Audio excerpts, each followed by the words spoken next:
जय हिंद बच्चों। कक्षा 9 विषय जीव विज्ञान। जीव विज्ञान में हम लोगों ने यहाँ तक पढ़ लिया था केंद्रिका, और मैंने बोला था कि अब हम लोग इन चारों के बारे में विस्तार से अध्ययन करेंगे। सबसे पहले ये देख लेते हैं कि केंद्रक झिल्ली होती क्या है।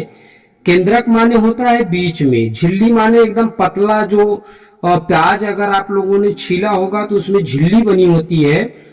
केंद्रक के चारों ओर दोहरी परत का एक स्तर होता है जिसे केंद्रक झिल्ली कहते हैं। किसकी तरफ? केंद्रक के चारों ओर। केंद्रक झिल्ली में छोटे छोटे छिद्र होते हैं। इन छिद्रों के द्वारा केंद्रक के अंदर का कोशिका द्रव्य केंद्रक के बाहर जा पाता है। द्रव्य माने होता है तरल पदार्थ होता है। प्रोकैरियोट कोशिका में केंद्रक झिल्ली नहीं होती। तो अब आप लोगों को यहाँ पे एक चीज आया हुआ है, प्रोकैरियोट। तो ये देखिए है प्रोकैरियोटिक कोशिकाएं। ये देखिए इसमें केंद्रक झिल्ली नहीं है। ठीक है, देखिए इसमें केंद्रक झिल्ली है। किसमें? यूकेरियोटिक कोशिकाओं में। तो इसके बारे में हम लोग अध्ययन करेंगे बाद में। अब बात आती है क्रोमेटिन पदार्थ के। पहले केंद्रक द्रव्य, इसमें केंद्रक के बारे में, कोशिका द्रव्य के बारे में जिक्र हुआ था। अब पढ़ेंगे हम लोग केंद्रक द्रव्य। केंद्रक झिल्ली से घिरी हुई पदार्थ को केंद्रक द्रव्य कहते हैं। देखिए केंद्रक झिल्ली से, यानी जब जो केंद्रक झिल्लियों के बीच में जो घिरा हुआ पदार्थ है उसको केंद्रक द्रव्य कहते हैं।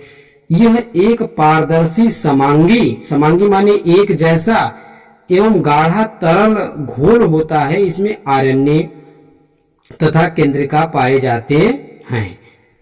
देखिए इसमें आरएनए और क्रोमेटिन तथा केंद्रिका पाए जाते हैं, यानी क्रोमेटिन भी इसमें होता है। अब देखिए क्या है, हम लोग देखेंगे क्रोमेटिन पदार्थ क्या है। इसमें देखिए क्रोमेटिन का जिक्र आया था, तो अब पढ़ेंगे क्रोमेटिन पदार्थ क्या है, यानी क्रोमेटिन मटेरियल। यह धागे के समान बारीक रचनाओं के जाल का पिंड होता है। यह डीएनए तथा प्रोटीन का बना होता है। क्रोमोसोम गुणसूत्र में आनुवंशिक इसी के आधार पे, जैसे कि आनुवंशिकता समानता जो होती है परिवारों से ही आती है जो माता पिता से डीएनए अणु के रूप में अगली पीढ़ी में जाते हैं।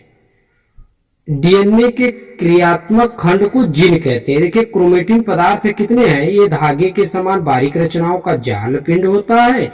यह डीएनए तथा प्रोटीन का बना होता है। क्रोमोसोम गुणसूत्र में आनुवंशिक गुण होते हैं जो माता पिता के डीएनए गुण के रूप में अगली पीढ़ी में जाते हैं। इसके बाद डीएनए के क्रियात्मक खंड में को जीन कहते हैं। जो क्रियात्मक खंड होता है डीएनए का उसी को जीन बोला जाता है। अगली पॉइंट, लास्ट पॉइंट है केंद्रिका। यह केंद्रक के भीतर संख्या में 1 या 2 पाए जाते हैं तथा झिल्ली से घिरी हुई नहीं होती है। इसकी संरचना लगभग गोलाकार होती है। इसमें प्रचुर मात्रा में प्रोटीन व आरएनए अणु पाए जाते हैं। आरएनए, देखिए आरएनए है क्या? आरएनए कोशिका द्रव्य में प्रोटीन संश्लेषण में सहायक करता है। जो आरएनए होता है वो कोशिका द्रव्य में प्रोटीन भेजता है, संश्लेषण में सहायक करता है। और न्यूक्लियस को राइबोसोम की निर्माण फैक्ट्री भी कहते हैं।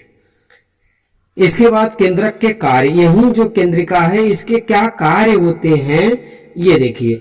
ये अलग हेडिंग डालेंगे आप, ये अलग है। चारों पॉइंट आपके खत्म हो गए। देखिए इसमें लिखेंगे केंद्रक के निम्नलिखित कार्य होते हैं। पहला यह कोशिकीय उपापचय क्रियाकलापों को नियंत्रित करता है। दूसरा, यह आनुवंशिक लक्षणों को एक पीढ़ी से दूसरी पीढ़ी तक स्थानांतरण का आधार है। तीसरा, यह कोशिकीय जनन में महत्वपूर्ण भूमिका निभाता है। केंद्रक कला व कलायुक्त कोशिकाओं की उपस्थिति या अनुपस्थिति के आधार पर कोशिका द्रव्य 2 प्रकार की होती है। तो यहां तक आप लिख लेंगे। कल जो चलेगा प्रोकैरियोटिक कोशिकाएं चलेंगे, इसके बाद यूकेरियोटिक कोशिकाएं। अब ज्यादा रह नहीं गए हैं, बस 1-2 हेडिंग और पढ़ेंगे, नहीं ये चैप्टर हो जाएगा आपका समाप्त। आज के लिए इतना ही, धन्यवाद।